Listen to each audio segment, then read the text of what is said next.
It's been 25 years since Metal Gear Solid 2, and developers still don't know how to do rain effects. Remember when old games were good? Yeah. Remember when old games were cool and awesome and yes! Games Remember today when just don't blah hit the blah same. blah blah Like blah they're blah. missing that spot. It's getting repetitive, hearing the same talking points spouted over and over with no solution in sight. The only escape from anti-art AAA is anti-art Fox Soul indie games, which walk backwards in terms of technological progress. Games which do things wrong or fall into the same trappings their predecessors didn't. As what these copycats copy were smart enough to directly address their limitations meaningfully, while remake spiritual successors, inspirations, whatever you want to call pale imitations, see a game only for its aesthetics and nothing more. It's boring to see players ask for the same and developers repeat the same places we've been to before.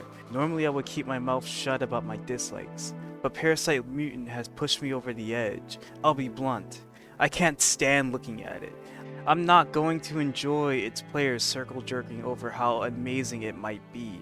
Its UI is bad. I shouldn't be able to put one game's UI into another and have it not look out of place. Its character design is awful, not because it's bad, but because I shouldn't be thinking about another game when I'm playing a similar game like it. This is gaming NTR! My criticisms aren't baseless. They aren't fueled by nostalgia, rather your own excitement for something that's already been done before is. When looking at Parasite Mutant's combat, character, setting, and music, if all of your thoughts to these things are Parasite Eve, then somewhere along the way we have failed in understanding. This goes for understanding original games as well. Ask someone you know what makes a Castlevania game. Is it the quirky assortment of monsters? Is it having a protagonist of the Belmont bloodline? Maybe it's the high castle you venture through. Or what makes a Tales of game? Is it the fantasy world, or the combat systems, or the long story every game has? If your answer is any of these things, then somewhere along the way we have failed in understanding. Otherwise, their successors wouldn't be as good as they are in establishing themselves as their own paintings. Every time I see one of these Fox PlayStation style games, it feels like the developers are scrambling to replicate the aesthetics of that time period without bringing any of the substance with it. Jet Set Radio has low poly graphics in that Hideki guy. Let's get that Hideki guy. People like Hideki, right? Back to black and spinning round back to back and spinning round back. Ignoring the fact that Jet Set Radio spent time crafting a believable world you can meaningfully interact with outside of its main gameplay. Like getting hit by cars, or chased by police, or how tagging graffiti was streamlined so as to not completely break the flow of pacing, and changing camera angles to show off the cool tricks you do. Can you tell I hate Bomb Rush Cyberpunk? Squaresoft were masters of the cutscene, but even when delving into something that wasn't fantasy, they made sure to present their best foot forward well. You don't need to be a painter to realize how left looks better than right, and how right could look like left if they spent the time to sit down and analyze every aspect of right. Parasite Mutant immediately has an identity crisis using the PlayStation 2-esque green-blue Sophistifuture shadowing, yet Parasite Eve was a PlayStation 1 game with dark blacks and actually had some color to it.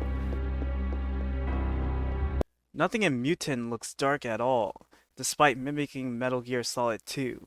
Everything is shiny for no reason, yet objects don't pop out and instead feel like they're blending into this awful filter that muddies the entire image of the game. And the developers also have the audacity to do a CRT and retro filter option in the settings to make it look like a PS1 game, even though the game is as clean as PS2 games. Like, what are we doing with this game, man? Just based on this weird amalgamation mutation of what the developers believe is retro, I wouldn't touch this freak of nature with a 10-foot pole. It's like one of those creatures that disguise themselves as human. It lacks ambition in bringing something new to the table. But are people so desperate to feel the fake feeling they once had that they would twist their thoughtful playthrough of Parasite Eve?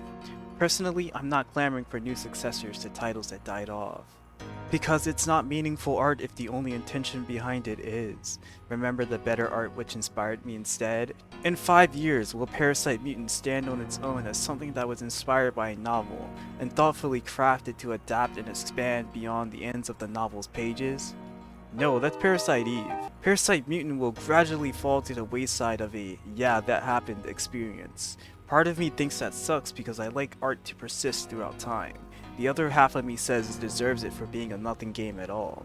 I'm not even going to spare giving a speech about how game development is hard.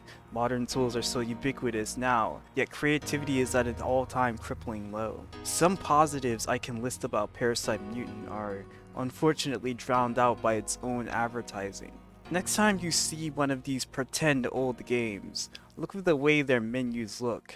Look how flat their camera angles are, and how bland their cinematography is. Don't just mindlessly praise it for pandering to your nostalgia. Aesthetics is king, but aesthetics alone does not make the game. At least there's some pushback in the Steam discussion forums, but most of it revolves around adding a parry for melee combat. Thank you, Good Obscure Expedition 33, you saved JRPGs forever.